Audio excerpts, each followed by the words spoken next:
नमस्कार दोस्तों, मेरा नाम है राहुल पारिक और हम देख रहे हैं आज वोकेबलरी पार्ट, जिसमें हम 10 महत्वपूर्ण शब्दों को पढ़ेंगे, उनके अर्थ को जानेंगे और उनसे जुड़े हुए अन्य शब्दों को जानेंगे।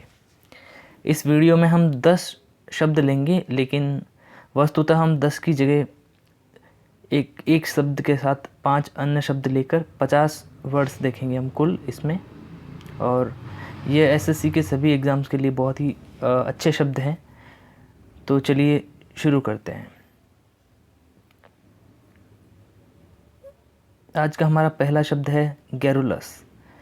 गैरुलस शब्द का अर्थ होता है बातूनी, जो बहुत ज़्यादा बोलता है, बातूनी, बहुभाषी या वाचाल, या एक तरह से जो गप्पे मारता रहता है, डींग हाँकता रहता है, उसको कहते हैं अपन गैरुलस।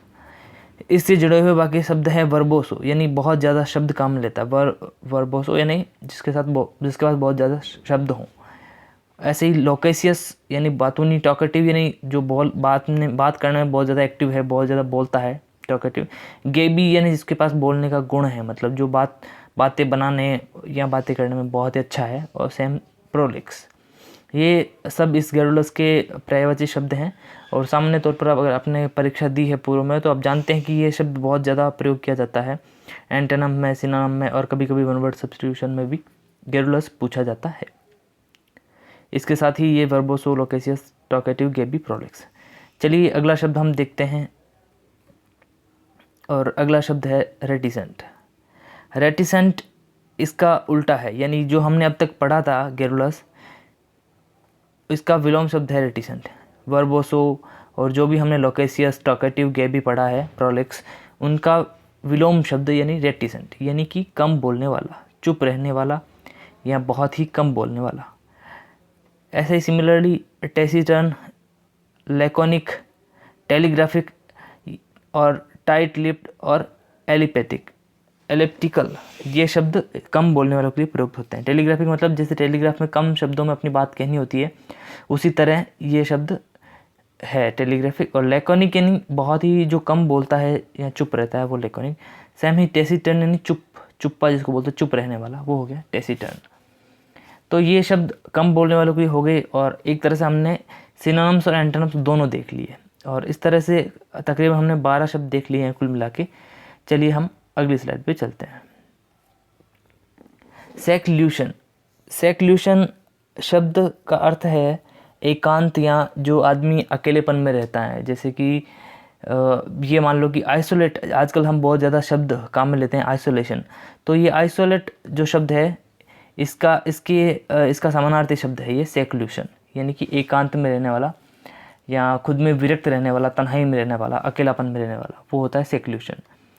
इसको रेक्ल्यूस भी कहते हैं और एनक्रोट भी कहते हैं। और आइसोलेट, सॉलिट्यूड, इरमिट, ये शब्द इसके पर्यायवाची हो गए। कृपया शब्दों पे ध्यान दीजिए आप, क्योंकि मैं स्पोकन या जो सामान्य जो शब्द हम बोलते हैं भाषा में, या अंग्रेजी जो भाषा का बोलने का पार्ट है स्पोकन, मैं उस पर ज़्यादा जोर नहीं देता हूँ, क्योंकि हमारी परीक्षाओं में वो पूछा भी नहीं जाता है। तो यहाँ हमें शब्द से और उसके अर्थ से और उसका क्या स्पेलिंग है, उससे अपने को मतलब है मुख्य तौर पर।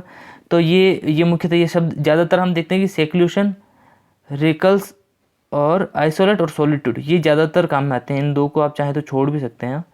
मुख्यतः यही शब्द हैं जिनको हम परीक्षाओं में भी देखते हैं, और ये इनके समानार्थी शब्द हो गए, सिनोनिम्स जिसको हम बोलते हैं, ये इनके सिनोनिम्स हो गए। इसके साथ हम इनके एंटोनिम्स देख देते हैं अगली स्लाइड में। ग्रेगेरियस।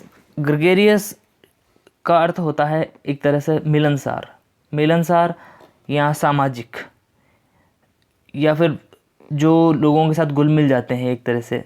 तो इसका समानार्थी शब्द हो गए सोशल, सामाजिक। कल्पेबल यानी जो एक तरह से कल्ब के साथ में होता है, कल्पेबल, कल्प किया जा सकता है इसको। बॉर्न आउटगोइंग यानी जो बहिर्मुखी प्रतिभा वाला होता है, मतलब जो बहिर्मुखी आदमी होता है, आउटगोइंग। कंपेनियन ये जो दूसरों की कंपनी, दूसरों के साथ में रहना पसंद करता है।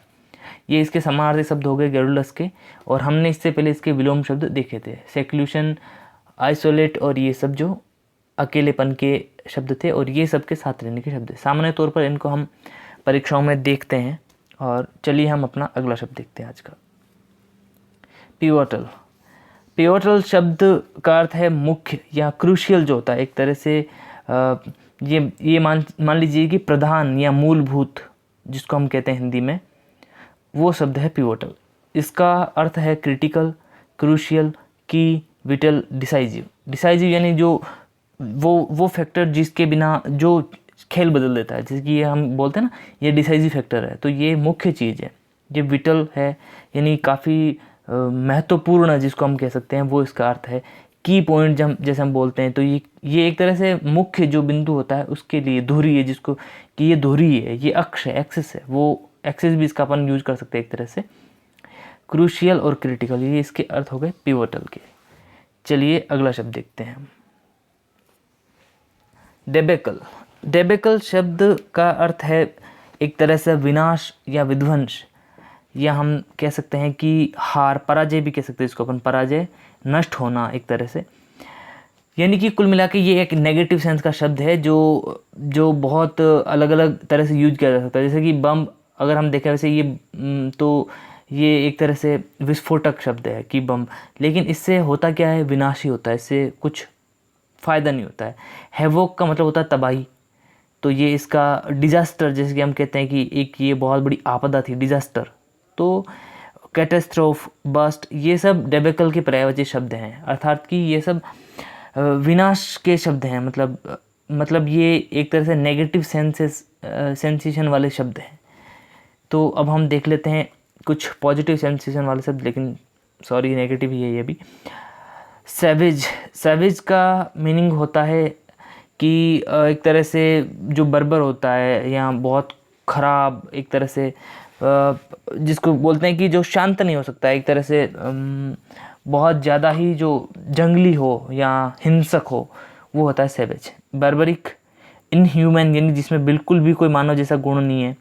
अनटैम यानी जिसको शांत नहीं किया जा सकता, टैम नहीं किया जा सकता, टैम्ड नहीं किया जा सकता, वो हो गया।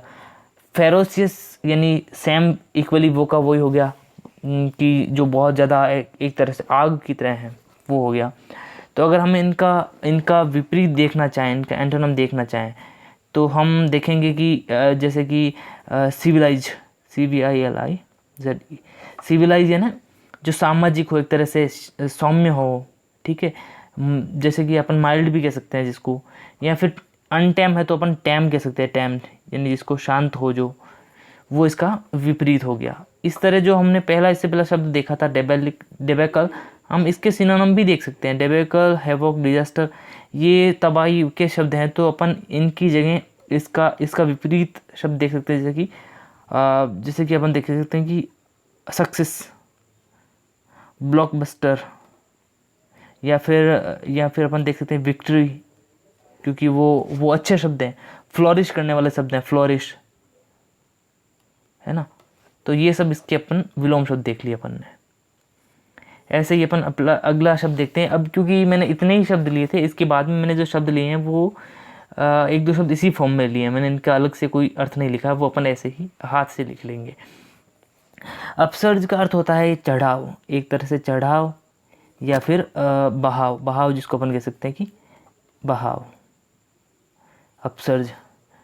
तो और इसके जैसे कि एक रैपिड या सडन जो ग्रोथ होती है, रैपिड ग्रोथ या सडन अपसर्ज। राइज इसका एक अर्थ ले सकते हैं अपन, राइज।